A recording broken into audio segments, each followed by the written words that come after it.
Apa rahasia di balik kemenangan Donald Trump dalam pemilu Amerika Serikat di 2024? Yuk, luruskan.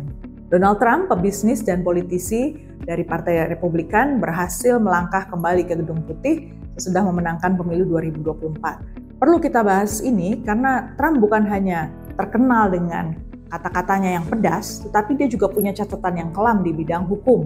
Trump menjadi calon presiden dan mantan presiden yang terbukti bersalah di pengadilan dengan catatan 34 pelanggaran hukum dan masih harus diputuskan hasilnya nanti di bulan November. Kemudian Trump juga terbukti sempat tidak rela untuk turun dari jabatannya sebagai presiden dengan disinyalir mengerahkan para pendukungnya untuk menyerang Kongres saat Kongres sedang menetapkan kemenangan Biden di tahun 2021. Serangan itu tanggal 6 Januari 2021. Jadi strategi apa yang berhasil dari Trump? Kita fokus pada 5 hal yang terjadi di negara-negara bagian swing states ya. Pertama, faktor ekonomi dan biaya hidup. Saya ambil contoh di Nevada dan Georgia. Nevada adalah tempat di mana kita kenal ada Las Vegas. Georgia adalah tempat di mana 57% dari penduduk di negara bagian itu berkumpulnya atau tinggalnya di kota Atlanta. Di Nevada, masalahnya adalah pengangguran yang sangat tinggi. Lebih dari 21 juta penduduk di sana kehilangan pekerjaan dan angka ini sangat tinggi, tertinggi se-Amerika Serikat. Dan penduduk di sana mayoritasnya adalah kulit putih. Sementara itu di Georgia, 50% dari penduduknya justru adalah non-kulit putih. Namun masalah mereka juga sama, inflasi yang tinggi dan pengangguran. Pendekatan Trump untuk memberikan potongan pajak dan meningkatkan kegiatan di sektor-sektor tradisional menjadi hal yang menarik buat penduduk di dua negara bagian ini. Yang kedua, terkait kebebasan negara bagian untuk menerapkan kebijakan-kebijakan sosial. Contohnya di North Carolina terkait kebijakan aborsi.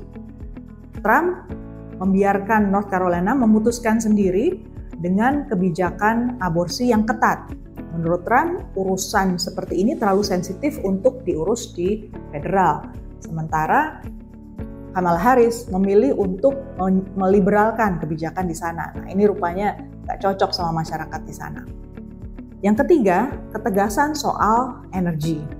Kita tahu di Amerika Serikat, di Wisconsin dan Pennsylvania, ini dua tempat yang penting untuk fracking policy atau kebijakan untuk mengambil gas dari perut bumi. Buat masyarakat di sana, kebijakan untuk menghentikan fracking dianggap akan mengganggu stabilitas ekonomi dan menghilangkan lapangan kerja. Trump dari awal sangat tegas menolak penghentian fracking, sementara keputusan Kamala Harris berubah-ubah. Ini dianggap tidak menarik. Keempat, pendekatan yang praktis dalam hal pelayanan kesehatan. Contohnya di Wisconsin, di mana isu ketersediaan obat pereda nyeri yang namanya opioid dan Affordable Care Act menjadi sangat penting. Trump mengatakan bahwa Affordable Care Act itu harus diserahkan sepenuhnya saja kepada negara bagian. Kalaupun pemerintah federal mau terlibat, lebih untuk menyediakan hibah saja, hibah bantuan dana untuk negara bagian. Selebihnya biarkan negara bagian yang urus.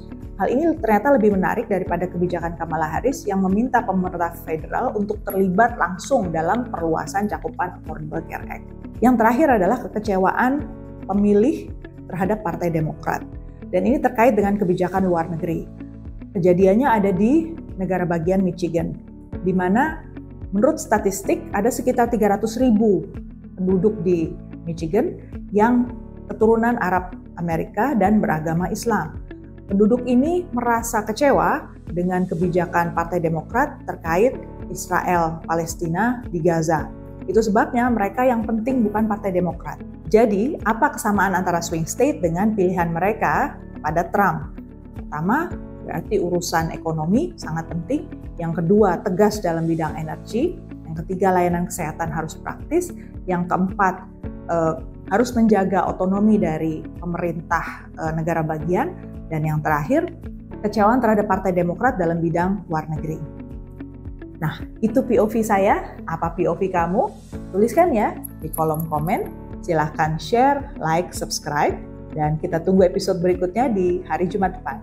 Sampai jumpa. Terima kasih. Nantikan episode berikutnya Jumat depan.